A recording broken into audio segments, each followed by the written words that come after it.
So hi, this is Vivek and you are watching my YouTube channel. तो भाई चालू करते हैं। आज की सीरीज आती है हमारे लिए इंटरमीडिएट मैक्रो इकोनॉमिक्स 1। सिंपल जी, ये बीए प्रोग्राम के स्टूडेंट्स के लिए सीरीज बनाई जा रही है। चाहे आप थर्ड सेमेस्टर में हो या फोर्थ सेमेस्टर में हो, आप आराम से पूरी प्लेलिस्ट देख सकते हो।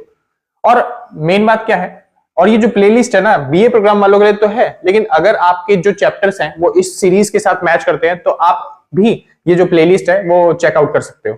सिंपल, बस ये मेक श्योर करना कि आपके जो चैप्टर्स हैं, आपके जो पॉइंट्स हैं, वो इस प्लेलिस्ट के साथ मैच करें। और चैप्टर शुरू करने से पहले मैं बताना चाहूंगा, अगर आप क्या बोलते हैं नोट्स बनाना चाहते हो तो बहुत ही अच्छे तरीके से आप बना सकते हो। लेकिन अगर आपको फिर भी कोई प्रॉब्लम्स आ रही है कि आप नोट्स नहीं बना पा रहे, या फिर आपके पास टाइमिंग नहीं है, या फिर क्या बोलते हैं समय बहुत कम रह गया, पेपर बहुत पास आ रहे हैं, या फिर आपको आलस आ रहा है, सीधी बात, तो आप हमसे नोट्स परचेज कर सकते हो। जो भी मिनिमम अमाउंट होगा 150 से 200 रुपए के बीच में, जो भी मिनिमम अमाउंट होगा वो आप पेमेंट करके व्हाट्सएप पे नोट्स परचेज कर सकते हो। सिंपल जी, अगर आप कांटेक्ट करो, हो सकता है आपको डिस्काउंट पे भी मिल जाए।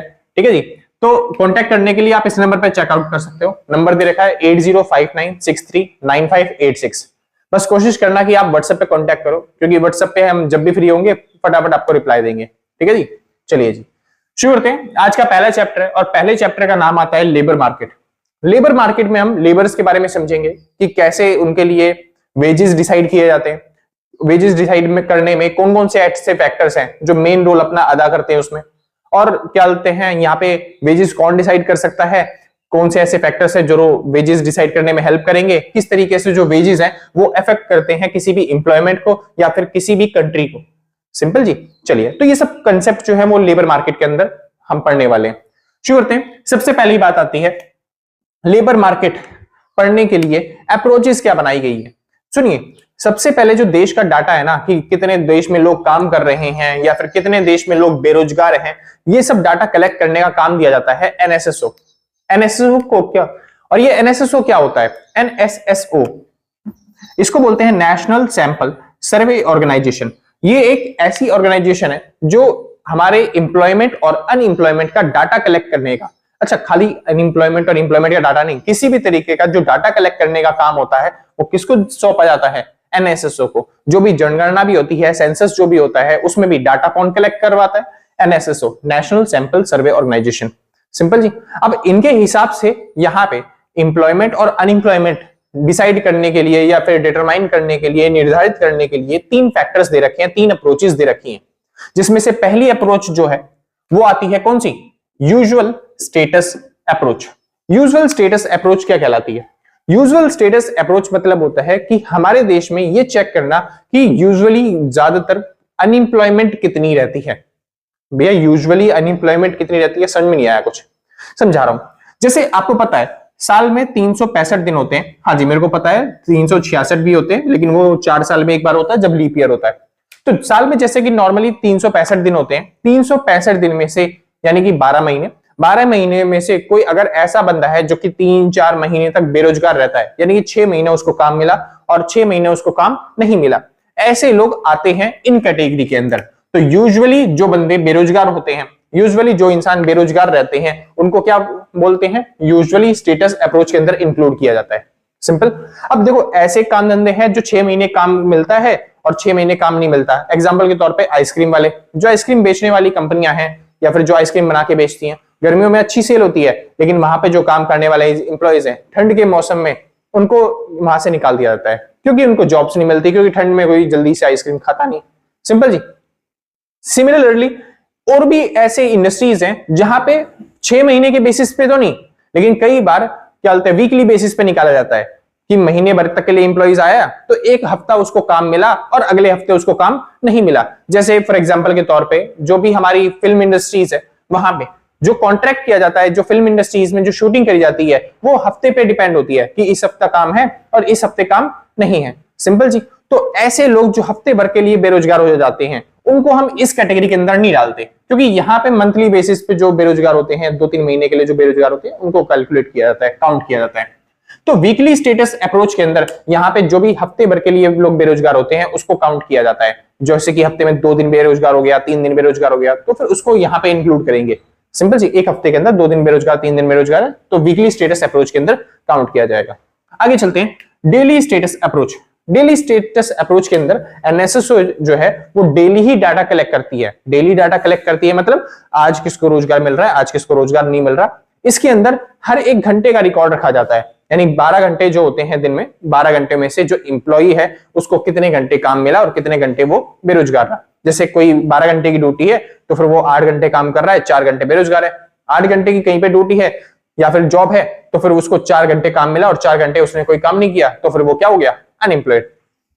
तो ये सब डाटा कलेक्ट करने का काम किसका होता है, एनएसएसओ का। और उसके लिए कितनी अप्रोचेस बनी हुई है, 3 अप्रोच बनी हुई है। सिंपल जी, पहला कौन सा है, यूजुअल स्टेटस अप्रोच, दूसरी वीकली स्टेटस अप्रोच और तीसरी डेली स्टेटस अप्रोच। कोई दिक्कत नहीं, कोई डाउट्स? बहुत अच्छे, इतना मुश्किल नहीं था, बहुत इजी था, आराम से आप कर लोगे। पिछले सालों में एक बार आया था इसलिए मैंने करवा दिया, ज्यादा नहीं आता क्वेश्चन। फिलहाल हमको ये सब जानने की जरूरत क्यों है, बात अभी ये आती है। हमको क्यों जानना है कि देश के अंदर कितने लोग काम कर रहे हैं, कितने लोग बेरोजगार हैं। मेन चीज पता है क्यों जानना होता है? मेन चीज ये चीज बेरोजगारी और रोजगार इसलिए जानना होता है कि जो आपके पेरेंट्स या फिर आप किसी से अगर काम करवा रहे हो तो उसको बदले में क्या देना पड़ेगा, वेजेस या फिर उसकी सैलरी देनी पड़ेगी। सिंपल, या फिर आप कहीं पे काम कर रहे हो तो आपको वेजेस और सैलरी लेनी पड़ेगी। वो जो वेजेस है या फिर वो जो सैलरी है वो किस हिसाब से डिसाइड करी जाएगी। जैसे आपने पूरे दिन काम किया और बदले में कोई आपको 1 रुपए दे दे, बोले आपकी दिहाड़ी आपकी मजदूरी इतनी बन रही है, तब तो ये बहुत बुरी बात होगी ना। तो इसलिए ये जो वेजेस है वो किस हिसाब से, कौन से फैक्टर्स पे डिपेंड करती है, कैसे निर्धारित की जाती है, क्यों जरूरी है वेजेस कैलकुलेट करना, वो सब हम सीखते हैं। यानी कि ये टॉपिक पढ़ना, ये चैप्टर पढ़ना जरूरी क्यों है वो समझिए। तो नीड क्या है चैप्टर्स की, सबसे पहले समझिए। जैसे जैसे देश की पॉपुलेशन बढ़ती जा रही है वैसे वैसे लोग डिमांड भी नई नई चीजों की करते जा रहे हैं। अब क्योंकि डिमांड भी पॉपुलेशन के साथ साथ बढ़ रही है तो फिर वो प्रोडक्ट आउटपुट भी क्या करेंगे, ज्यादा मांगेंगे कि मेरे को ज्यादा चिप्स चाहिए, मेरे को ज्यादा पोटैटो चाहिए, मेरे को ज्यादा चलते खाट चाहिए, मेरे को ज्यादा बहुत सारे बेड चाहिए, मेरे को बहुत ज्यादा कुर्सियां चाहिए, टेबल चाहिए, मार्कर चाहिए, बहुत सारी चीजें चाहिए। सिंपल जी।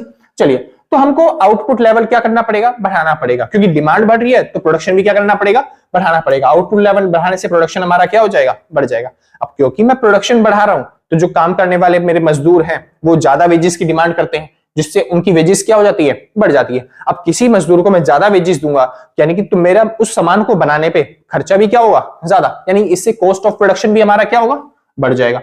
अब क्योंकि कॉस्ट ऑफ प्रोडक्शन बढ़ रहा है तो उसको रिकवर करने के लिए मेरे को चीजों के, प्रोडक्ट के प्राइस भी क्या करने पड़ेंगे, बढ़ाने पड़ेंगे। अब प्रोडक्ट के अगर प्राइस बढ़ गए तो इसकी वजह से हायर वेजेस की लोग डिमांड करेंगे। क्यों? अब सोचिए, प्रोडक्ट के मैंने प्राइस बढ़ा दिए, जो मेरे पास काम करने वाले एम्प्लॉय थे उन्होंने मेरे से ज्यादा सैलरी मांगी तो मैंने बदले में प्रोडक्ट के प्राइस बढ़ा दी।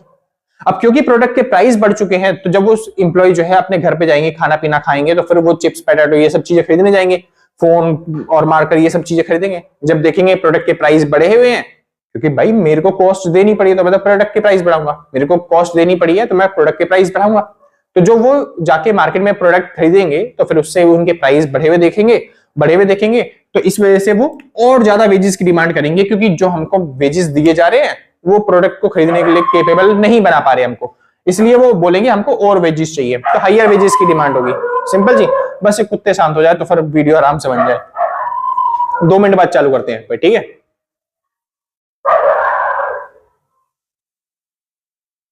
चलो जी, छोड़ो, शुरू करते हैं। अब बात आती है वेज डिटर्मिनेशन की।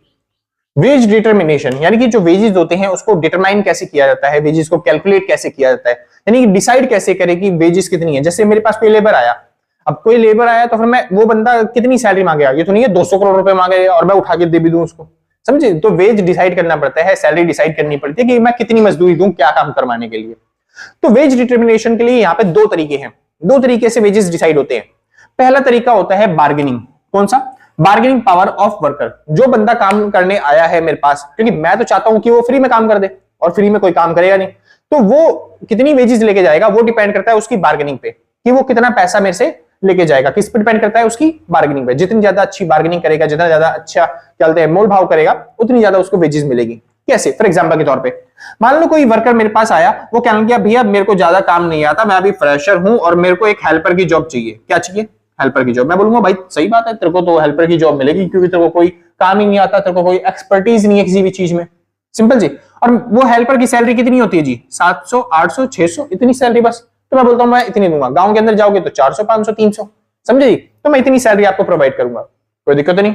चलिए, बहुत अच्छी बात है।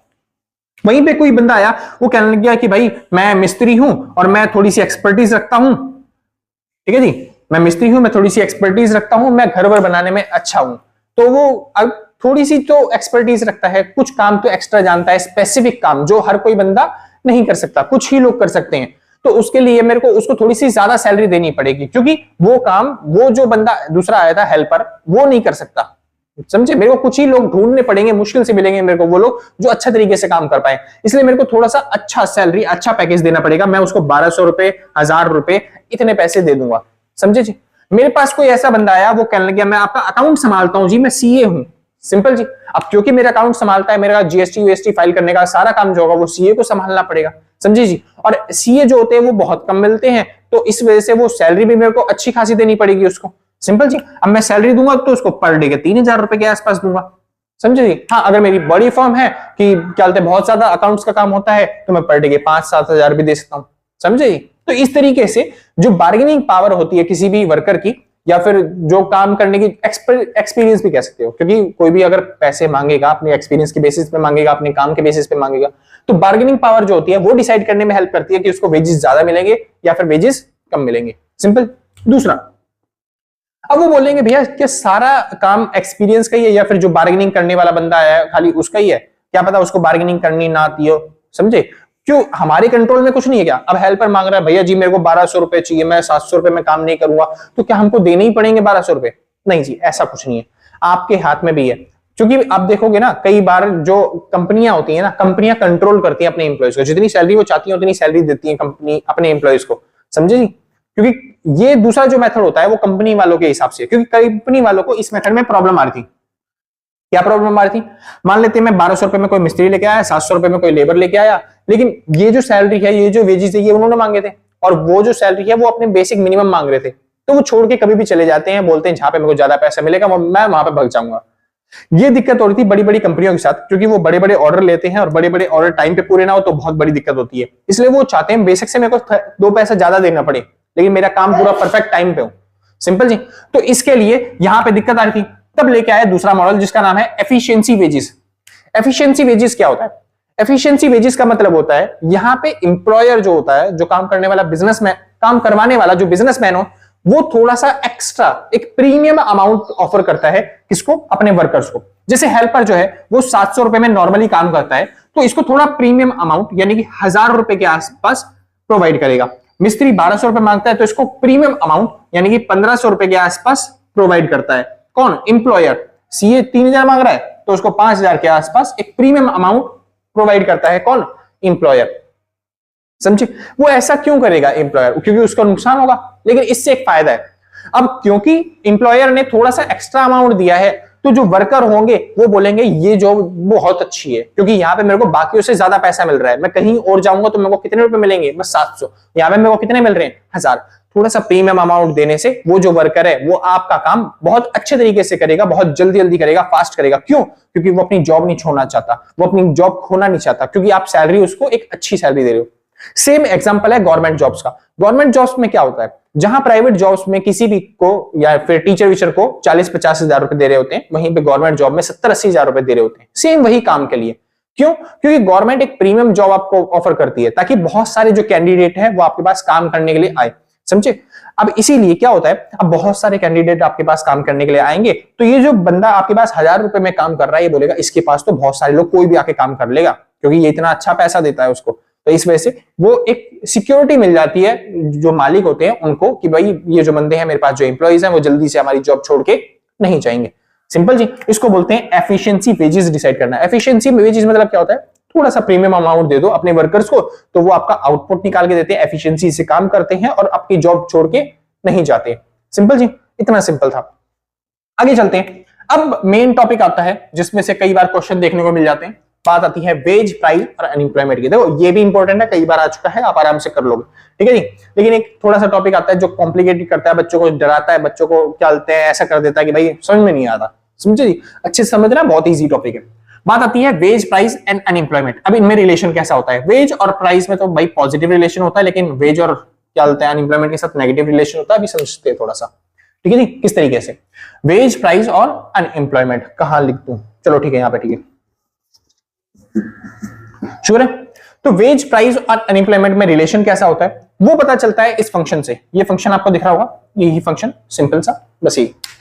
डब्ल्यू का मतलब होता है nominal wage rate. Nominal wage rate, जो मजदूर ने हमसे मजदूरी मांगी, 1000 रुपए, 1500 रुपए, 700 रुपए, जो भी दिहाड़ी वो मांग रहा है, उसको बोलते हैं नॉमिनल वेज रेट। और वो डिसाइड करी जाती है कौन सी फैक्टर्स पे डिपेंड करती है ये नॉमिनल वेज रेट। ऐसे कौन से फैक्टर्स हैं जिसकी वजह से वेज रेट कभी बढ़ जाती है और कभी घट जाती है, कभी वो ज्यादा पैसे मांगता है, कभी वो कम पैसे मांगता है, समझे जी। ऐसे कौन से फैक्टर्स है फिर? तो नॉमिनल वेज रेट डिसाइड करने के लिए अलग अलग फैक्टर्स हैं। बेसिकली मैंने यहाँ पे 3 लिखे, होते बहुत सारे। सबसे पहला आता है expected price level. Expected price level, expected जो प्राइस लेवल होता है ना, सबसे पहला कारण वही होता है जिससे वेज रेट डिसाइड होती है। आप कहीं पे भी जॉब के लिए इंटरव्यू देने जाते हो तो सबसे पहले आपसे पूछा जाता है आपकी एक्सपेक्टेशन क्या है। अगर आप वहीं पे बोल देते हो जी मेरी एक्सपेक्टेशन 40,000 50,000 रुपए, तो आपको उसी क्राइटेरिया में थोड़ा सा कम कर देते हैं, मगर 35,000 तक आपको सैलरी मिल जाती है। अब आप वहीं पे स्टार्टिंग में जाते हो और बोलते हो जी मेरी एक्सपेक्टेशन ही 2,000 रुपए है, क्या आपको बढ़ा के 35,000 दे देगा कोई सैलरी? नहीं। अगर आपकी सैलरी ही 2,000 रुपए आपने एक्सपेक्ट करके गए हो तो आपको सैलरी 2,000 या फिर 1,500 रुपए ऐसी सैलरी मिलती है, समझे जी। तो इस तरीके से काम होता है। तो सीधी सी बात, एक्सपेक्टेशन अगर आपकी हाई होती है, यानी अगर आप प्राइस सोचते हो कि मेरे को ज्यादा मिलेंगे, सैलरी मेरे को ज्यादा मिलेगी, तो आपको वेजेस भी क्या मिलते हैं? ज्यादा। वहीं पे आप सोचते हो प्राइस मेरे को कम मिलेंगे, एक्सपेक्टेड प्राइस लेवल आपका कम है, तो इस वजह से आपको वेजेस भी क्या मिलते हैं फिर? कम। यानी कैसा रिलेशन देखने को मिलता है? पॉजिटिव। सिंपल जी, डायरेक्ट रिलेशन। आगे चलते हैं, लेकिन बाकी जो फैक्टर्स हैं इनके साथ इनवर्स रिलेशन देखने को मिलता है। कैसे समझते हैं? तो फंक्शन के साथ यहां पे क्या लिखा हुआ है? यू। यू का मतलब क्या होता है? यू का मतलब होता है जी अनएम्प्लॉयमेंट रेट। अनएम्प्लॉयमेंट रेट मतलब बेरोजगारी की दर। अगर मान लेते हैं मार्केट के अंदर बेरोजगारी की दर बहुत ज्यादा है, अनएम्प्लॉयमेंट क्या है? बहुत ज्यादा, बहुत सारे लोग क्या है? अनएम्प्लॉयड है, बेरोजगार है। तो अब मैं सस्ते दामों पर उनको ला सकता हूं काम करने के लिए, क्योंकि बहुत सारे लोग बेरोजगार हैं, काम करना चाहेंगे, तो मैं 200 रुपए में, 300 रुपए में, जो सबसे कम लेगा पैसे मैं उसको ले आऊंगा काम करने के लिए। सिंपल जी। तो अगर अनएम्प्लॉयमेंट रेट ज्यादा होती है तो ऐसे केस के अंदर वेजेस में क्या प्रोवाइड करता हूं? कम। वहीं पर अगर अनएम्प्लॉयमेंट रेट कम है तो वेजेस में वो क्या देना पड़ेगा? ज्यादा। जैसे अमेरिका जैसे देशों में बेरोजगारी कम होती है, बेरोजगारी कम होगी? नहीं, कभी नहीं होगी। गवर्नमेंट जहां पे काम करती है वहां पे बेरोजगारी कम होती है, क्योंकि गवर्नमेंट सबके लिए काम कर रही होती है।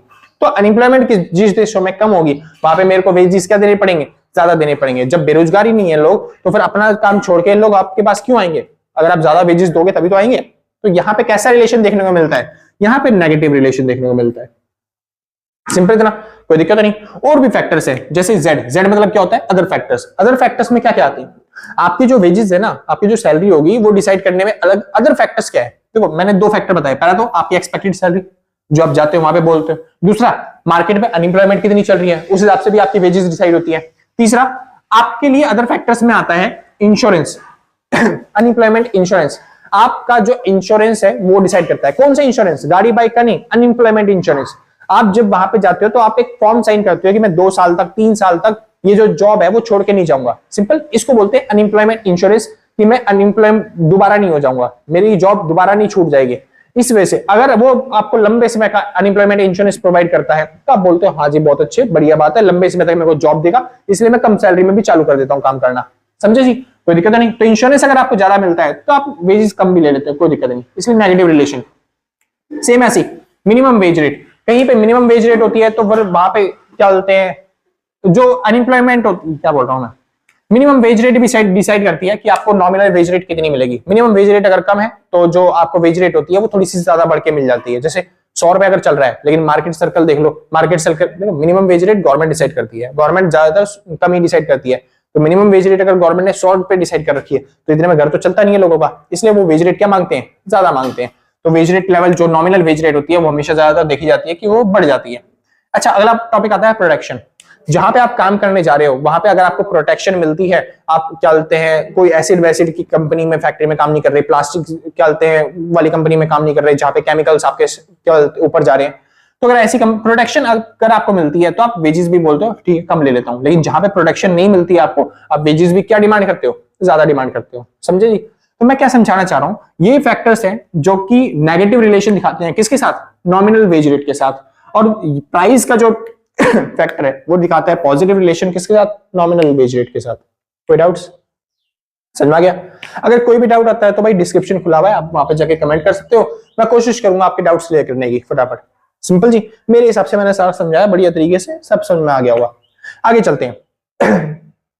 तो अब जो वेज रेट होता है उसमें और अनएम्प्लॉयमेंट में रिलेशन कैसा होता है, बस हमको वो सीखना है। लेकिन उससे पहले एक छोटी सी बात, आपको डाउट आ रहा होगा, छोटा सा एक डाउट, यहां पे एक वर्ड आया है nominal wage rate.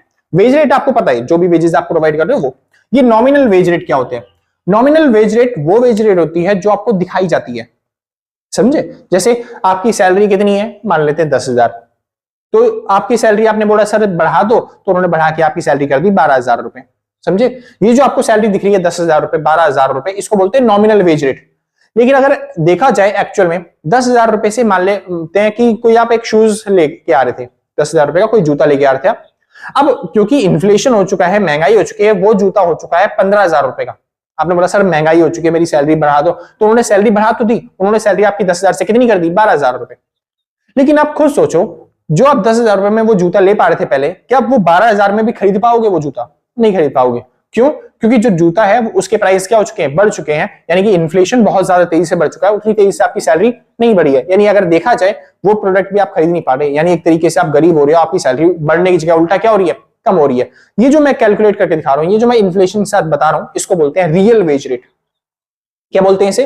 Real wage rate. इसलिए हर किसी को अपना रियल वेज रेट के हिसाब से अपनी जो सैलरी, अपनी जो वेजेस है उसको बढ़ाना चाहिए, नॉमिनल के हिसाब से नहीं।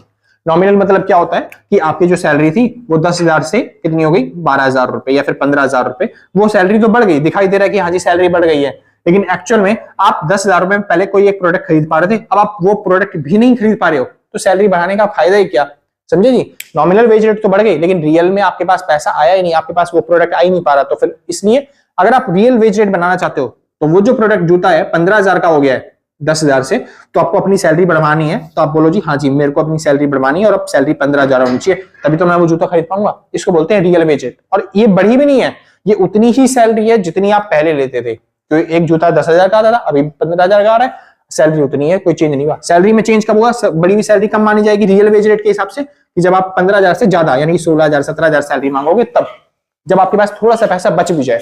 इसको बोलते हैं रियल वेज रेट के हिसाब से कैलकुलेट करना। अच्छा, ये रियल वेज रेट निकलती कैसे? ज्यादा मुश्किल नहीं है, बहुत सिंपल है। ये जो प्राइस यहाँ पे पॉजिटिव रिलेशन दिखा रहा था, इधर यहाँ पे मल्टीप्लाई हो रहा है इस फंक्शन के साथ, इधर लाके बस डिवाइड कर दो, फॉर्मूला ऐसे बन जाएगा कि W अपॉन में P equal to function of unemployment and other factors. तो यहाँ पे इसमें और इसमें नेगेटिव रिलेशन दिखाई दे रहा है या फिर इनडायरेक्ट रिलेशन दिखाई दे रहा है, और ये जो W अपॉन में P है ना, ये रियल वेज को दिखा रहा है। किसको? Real wages. W अपन में P किसको दिखा रहा है? रियल वेजेस को। समझ में? कह रहा भैया रियल वेजेस मेरे को समझ में नहीं आया कि आपने क्या करवा दिया, दिमाग के ऊपर से निकल गया सारा का सारा। अब एक चीज समझाता हूं भाई आपको, रियल वेजेस आखिर में होता क्या है। सिंपल जी, ये मिटा दो ना, बहुत अच्छी बात है, नोट कर लिया होगा। ना किया होगा तो भाई एक बार 10 मिनट बैक चले जाना, वापस स्किप करके मिल जाएगा आपको सारा कंटेंट। चलो जी, तो अब ये रियल वेजेस होते क्या है वो समझते हैं। सिंपल, बचपन में कभी 11वीं 12वीं क्लास में, 11वीं या 12वीं क्लास में आपने प्राइस इंडेक्स पढ़ा होगा, या फिर जीडीपी डिफ्लेटेड नाम का एक टॉपिक होता था, वो पढ़ा होगा आपने, समझे?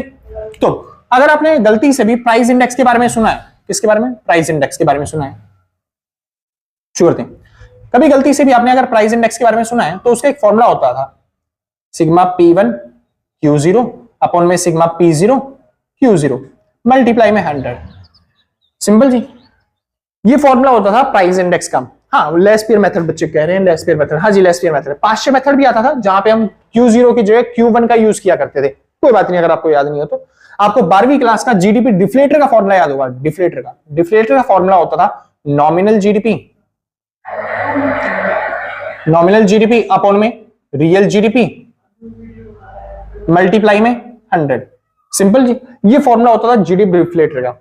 ये और कुछ नहीं। नॉमिनल जीडीपी जो है वो निकलती कैसे? आप खुद सोचो, देश की जीडीपी निकलती कैसे, देश में पैसा कमाया कैसे जाता है। जैसे फॉर एग्जांपल, मैं मान लेते हैं एक पिज्जा वाला हूं, और मैं एक पिज्जा बेचता हूं 100 रुपए का। कितने का? 100 रुपए का। और मैंने 10 पिज्जा बेच दिए, तो मेरे पास कितना पैसा आया? मेरी इनकम कितनी होगी? मेरी इनकम हो जाएगी जी भैया 1,000 रुपए। ये मेरी इनकम है। सेम इसी तरीके से पूरे देश की इनकम निकाली जाती है, पूरे देश की जीडीपी निकाली जाती है। कैसे? प्राइस मल्टीप्लाई में क्वांटिटी। सेम, तो जीडीपी कैसे निकलती है? प्राइस मल्टीप्लाई में क्वांटिटी। तो बस ये प्राइस को क्वांटिटी को मल्टीप्लाई कर दिया तो आ गया नॉमिनल जीडीपी। इस प्राइस और क्वांटिटी को मल्टीप्लाई कर दिया तो क्या आ गया? Real GDP. तो समझ में क्या आ रहा है? हमको समझ में आ रहा है जो भी नॉमिनल प्राइस होते हैं ना, वो होते हैं P1, यानी कि नया प्राइस जो होता है ना उसको बोलते हैं नॉमिनल प्राइस, और जो पुराना प्राइस होते हैं पुराने हिसाब से जब हम कंपेयर करते हैं, जब हमने प्राइस पुराने, देखो सैलरी मैंने बताई थी 10,000 से कितनी हो गई थी 12,000, आपको लगा सैलरी बढ़ गई है, लेकिन वो सैलरी बढ़ी नहीं है। अगर आप खाली प्राइस को देख रहे होते हो, नए प्राइस को देख रहे होते हो कि मेरी सैलरी बढ़ गई, तो ये नॉमिनल प्राइस देख रहे हो आप, समझे जी, इन्फ्लेशन डिफ्लेशन से कोई ताल्लुकात नहीं है इसका। लेकिन जब आपको मैं सैलरी बढ़ी हुई दिखाता हूं, वो भी पुराने प्राइस के कंपैरिजन में, कि आप पुरानी कितनी क्वांटिटी खरीद पाते हो और आप कितनी क्वांटिटी खरीद पा रहे हो, तो ऐसे केस में जहां पे प्राइस और क्वांटिटी सबकी बात कही जा रही है पुराने वाले के हिसाब से, तो उसको कहते हैं क्या, रियल जीडीपी, जिसमें पुराने प्राइस के हिसाब से पुरानी क्वांटिटी के हिसाब से कंपेयर किया जाता है। समझे, कोई दिक्कत तो नहीं। बस तो मैं समझाना चाहता हूं, ये एक फॉर्मूला हुआ करता था, ये आपके सिलेबस में नहीं है, आपको याद करने की जरूरत नहीं है, बस मैं उससे समझाना चाहता हूं थोड़ा सा टॉपिक। सॉरी, श्योर थे। तो बस एक छोटा सा टॉपिक समझाना चाह रहा हूं, वो कौन सा है, प्राइस इंडेक्स का। अब ये प्राइस इंडेक्स कैसे कैलकुलेट किया जाता है, ये सब आपको सीखने की जरूरत नहीं है, बस मैं से यहाँ पे रियल वेजेस समझा रहा हूं क्या होता है। तो देखिए, डिफ्लेटर की जगह मैं वही उतार देता हूं प्राइस इंडेक्स। अब देखिए होता क्या है, रियल वेजेस निकलता कैसे है, यहाँ पे रियल है, रियल को इधर लेके जाते हैं, प्राइस इंडेक्स को नीचे ले जाते हैं, तो फॉर्मूला बन जाता है रियल बराबर में नॉमिनल अपॉन में प्राइस इंडेक्स मल्टीप्लाई में 100। यही फॉर्मूला, सिंपल ना। अब क्योंकि यहाँ पे हम परसेंटेज में तो वैल्यू निकाल नहीं रहे, तो 100 की जरूरत नहीं है, तो बस फॉर्मूला बन गया नॉमिनल बटे में प्राइस इंडेक्स। तो वही मैंने किया, यहाँ पे जो वेजेस थे वो कौन से थे, नॉमिनल वेजेस। तो नॉमिनल वेजेस को जब आप प्राइस से डिवाइड कर दोगे, तो आपका क्या निकल के आता है यहाँ पे, रियल वेजेस।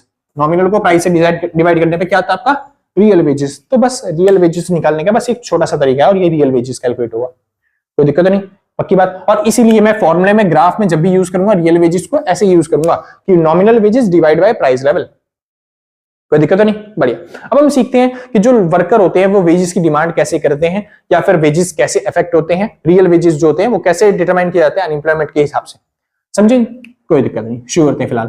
तो टॉपिक का नाम आता है natural rate of unemployment, sorry natural rate of employment, कैसे रोजगार काम करता है नॉर्मली, सिंपल।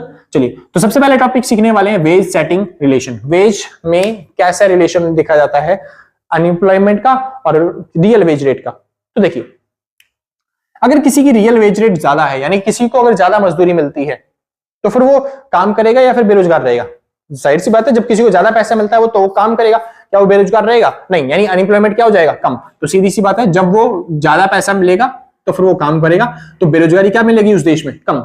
और उस देश में, अगर जिस देश में वेजेस कम मिलते हैं, सैलरी कम मिलती है, तो लोग ज्यादातर काम नहीं करेंगे, क्योंकि सैलरी क्या मिल रही है उनको, बहुत कम मिल रही है, उनका खर्चा नहीं चल पाया, तो उस देश में बेरोजगारी क्या हो जाती है, बढ़ जाती है। या फिर आप इस तरीके से समझ सकते हो, जिस देश में बेरोजगारी कम होगी वहां पे सैलरी लोगों को काम करवाने के लिए ज्यादा पैसा देना पड़ेगा, सिंपल जी। और जिस देश में बेरोजगारी ज्यादा होगी उस देश में लोगों से काम करवाने के लिए ज्यादा पैसे देने की जरूरत नहीं है, क्योंकि बहुत लोग हैं जो काम करने के लिए तैयार हो जाएंगे। तो यहाँ पे कैसा रिलेशन देखने को मिलता है, नेगेटिव रिलेशन, सिंपल जी। इसको बोलते हैं वेज सेटिंग, और ये होता है वेज सेटिंग का डायग्राम, कोई दिक्कत नहीं। यानी वर्कर किस तरीके से डिमांड करते हैं, अनएम्प्लॉयमेंट के हिसाब से।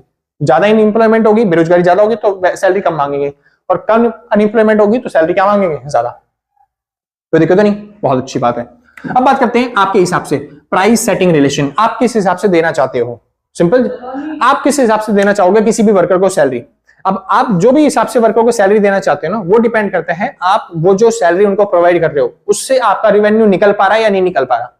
मैं क्या कहना चाह रहा हूं समझो, जैसे फॉर एग्जांपल के तौर पे y इक्वल टू an, ये फंक्शन है, ठीक है जी, कोई दिक्कत नहीं। अब ये जो y है, y का मतलब होता है आउटपुट क्वांटिटी, आउटपुट क्वांटिटी यानी कितना सामान आपने बनाया है, कितना आउटपुट आपने बनाया है, सिंपल जी, कोई दिक्कत नहीं। मान लेते हैं एक वर्कर 1 घंटे के अंदर एक क्वांटिटी बनाता है किसी भी प्रोडक्ट की, ये पेन बनाता है, तो एक वर्कर को 1 घंटा लगता है इस पेन को बनाने में, सिंपल जी। तो ये क्वांटिटी, एक क्वांटिटी बनाई तो एक पेन है तो फिर एक क्वांटिटी, 10 पेन है तो 10 क्वांटिटी। आगे चलते हैं, ए का मतलब होता है लेबर की प्रोडक्टिविटी मतलब लेबर कितनी तेजी से काम करता है। जैसे कि वही एक पेन, एक आउटपुट क्वांटिटी क्या होता है, आउटपुट क्वांटिटी एक पेन बना तो एक, 2 पेन बनाए तो 2, 10 पेन बने तो 10, ये होती है आउटपुट की क्वांटिटी। लेबर की प्रोडक्टिविटी क्या होता है कि वो 1 घंटे के हिसाब से कितने पेन बना पा रहा है, उसको क्या बोलते हैं, लेबर की प्रोडक्टिविटी, कितनी तेजी से बना पा रहा है, वो काम कर पा रहा है। एन मतलब होता है नंबर ऑफ एम्प्लॉयमेंट, यानी कितने लोगों को हमने काम दे रखा है। जैसे फॉर एग्जांपल समझाता हूं इक्वेशन, सुनिए, मैंने 2 वर्कर को 8 घंटे के हिसाब से काम किया, एक वर्कर 1 घंटे में 1 पेन बनाता है, 2 वर्कर 8 घंटे के हिसाब से मैंने काम दिया रोज रोज, तो 2 दिन में कितना पेन बनाएंगे, मतलब या फिर एक ही दिन में कितने पेन बनाएंगे। अब आप खुद सोचिए, मेरे पास वर्कर कितने हैं, 2। एक वर्कर एक दिन में कितने पेन बनाता है, 1 घंटे में कितने पेन बनाता है, एक ही पेन बनाता है। 1 घंटे में अगर 1 पेन बन रहा है तो दिन में 8 घंटे काम करेगा, तो फिर कितने पेन बना पाएगा जी, 8 पेन बना पाएगा। प्रोडक्टिविटी कितनी हो गई उसकी, 8। सिंपल जी, कोई दिक्कत नहीं। और उसके बाद तो प्रोडक्शन कितना निकल के आएगा, प्रोडक्शन निकल के आएगा 16, क्योंकि 2 वर्कर हैं, 8 के हिसाब से प्रोडक्टिविटी देते हैं, तो इसलिए आउटपुट कितना निकल के आया, 16। तो मैंने यहाँ पे क्या लिखा, ये है नंबर, ये है इनकी प्रोडक्टिविटी ए, और ये है हमारा आउटपुट जो निकल के आया। सिंपल।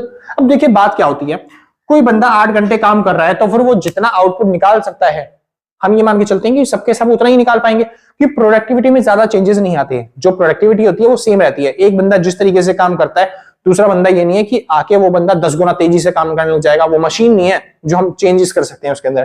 तो प्रोडक्टिविटी ज्यादातर हमेशा ही क्या रहती है, कांस्टेंट। यानी कि अगर प्रोडक्टिविटी कांस्टेंट है तो जो आउटपुट है हमारा वो बढ़ता है या फिर घटता कैसे है। अगर सबके सब अगर सेम ही बना रहे हैं, 8 घंटे में 8 ही पेन बन रहे हैं, तो आउटपुट बढ़ता और घटता कैसे है। वो कभी भी प्रोडक्टिविटी के बेसिस पे नहीं होता। जैसे आपने देखा होगा, कुछ ज्यादा काम करवाना है तो उनको ओवर टाइम भी देना पड़ता है, उनको कम काम करवाना है तो जल्दी छुट्टी करनी पड़ती है उनकी, होता है ऐसा। हाँ जी। तो आउटपुट जो है वो प्रोडक्टिविटी पे बेस नहीं होता कि प्रोडक्टिविटी के ऊपर क्या होता है, आउटपुट बेस होता है। नहीं नहीं नहीं, वो डिपेंड करता है नंबर्स के ऊपर। आप कंपनियों में जाके देखोगे, ज्यादा प्रोडक्शन करना होता है, हमें ज्यादा नंबर ऑफ लेबर लगवाने पड़ते हैं। ऐसा नहीं बोलते हम लेबर से, भाई आज ज्यादा काम करना है, ज्यादा काम करके जाइए आज, समझे, तो वो ज्यादा काम कर देगा, 10 गुना प्रोडक्ट बना कर देगा। नहीं, एफिशिएंसी जो होती है, प्रोडक्टिविटी बनाने की जो क्षमता होती है हर किसी की, वो सेम होती है। इसलिए ए को कांस्टेंट मानते हैं। नंबर्स बढ़ेंगे ना तभी हमारी जो आउटपुट होती है वो बढ़ के निकल के आती है। इसलिए डिपेंड करता है नंबर्स के ऊपर। जो हमारा आउटपुट है वो किस पर डिपेंड करता है, नंबर्स के ऊपर। जो ये होता है क्या बोलते हैं प्रोडक्टिविटी, वो क्या मानते हैं हम, कांस्टेंट मानते हैं। अब ये बात मैंने क्यों बताई, ये बताइए, जो प्राइस डिसाइड किया जाता है कंपनियों के द्वारा किसी भी प्रोडक्ट का, जैसे फॉर एग्जांपल मान लो मैंने एक पेन बनवाया और इसका प्राइस डिसाइड करना है, तो मैं किस पे डिसाइड करूंगा, कैसे डिसाइड करूंगा, जो वर्कर सैलरी मांगेगा, जो मेरी कॉस्ट लग रही है उसी के हिसाब से डिसाइड करूंगा। अब मान लो पेन को बनाने में मेरा खर्चा ही 10 रुपए आ रहा है, क्या मैं 5 रुपए में पेन बेच सकता हूं? ऐसा तो बिल्कुल नहीं हो सकता ना।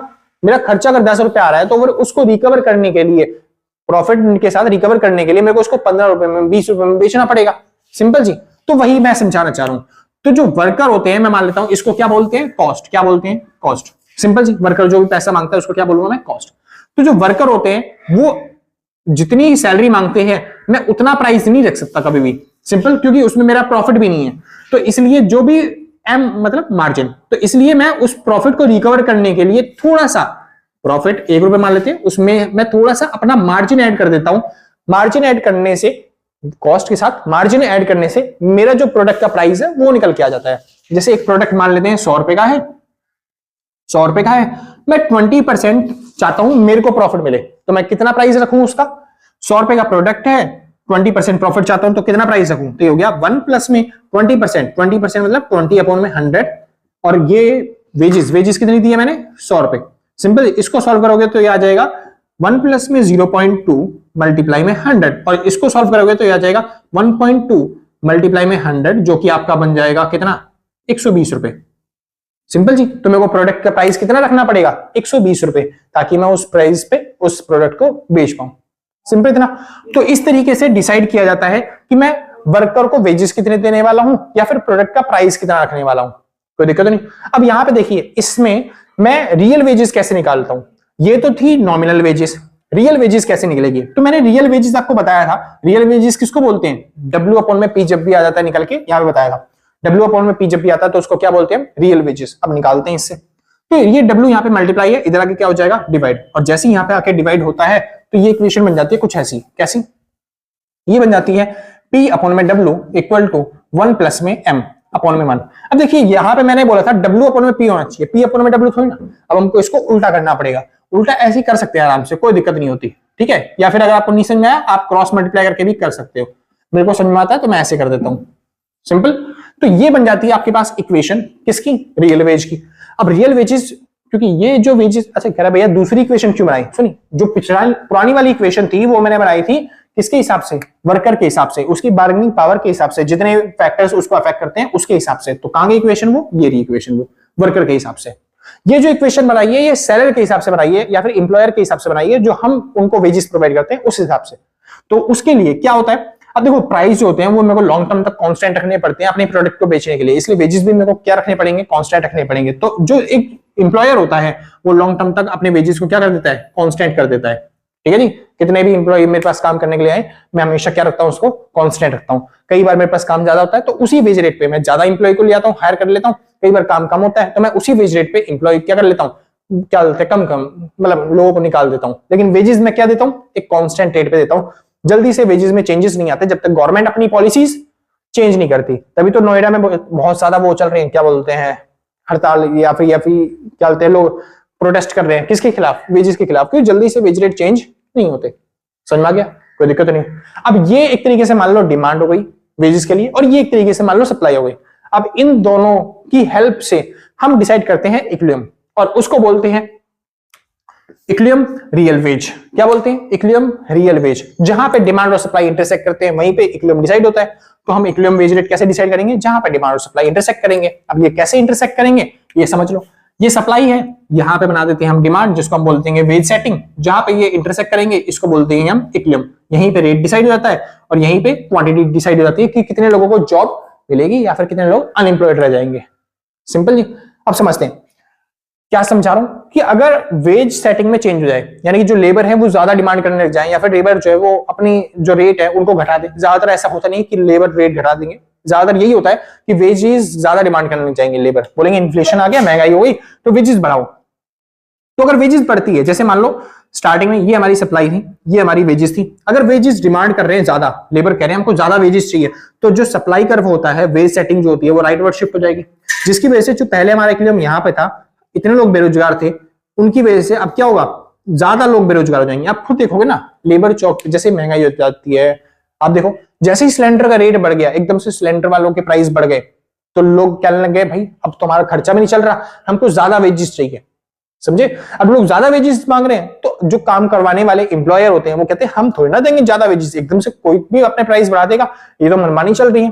तो लोग बोलते हैं जाओ हम काम ही नहीं करवाएंगे।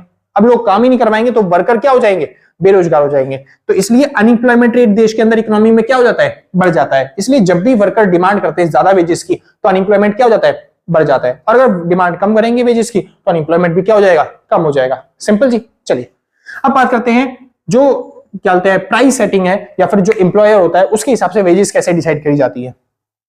तो पहले मान लेते हैं कि प्राइस जो है वो ये वाला डिसाइड किया गया है, ये वाला पुराना प्राइस है, यानी कि इतना वेजेस हम प्रोवाइड करेंगे। ये है वेज सेटिंग, इतना वर्कर डिमांड कर रहे हैं। तो अगर प्राइस सेटिंग इतना है, यानी कि प्राइस जो है वो ज्यादा है, सॉरी प्राइस जो है वो कम है, तो एकदम से अगर एम्प्लॉयर चाहता है कि मैं थोड़ा सा ना एफिशिएंसी वाला प्राइस दूं, मैं थोड़ा सा ना चाहता हूं कि मेरे पास वर्कर जो है वो टिक के रहे, मेरे पास जो वर्कर है मेरे यहां से भागे ना, तो वर्कर ने क्या सोचा, एम्प्लॉयर ने क्या सोचा कि मैं ज्यादा प्राइस प्रोवाइड करता हूं उनको। जैसे ही एम्प्लॉयर सोचता है मैं ज्यादा प्रोवाइड करता हूं प्राइस, तो उस टाइम पे ज्यादा बहुत सारे लोग आ जाते हैं उनके पास काम करने के लिए, क्योंकि वो क्या दे रहे हैं, ज्यादा प्राइस प्रोवाइड कर रहे हैं अपने एम्प्लॉय को। तो इस वजह से देश के अंदर अनएम्प्लॉयमेंट जो पहले यहां पे हुआ करती थी कहीं, अब वो कम हो जाएगी, और वो कहां पे पहुंचेगी, इस साइड पहुंचेगी। देश के अंदर बेरोजगारी कम हो जाएगी।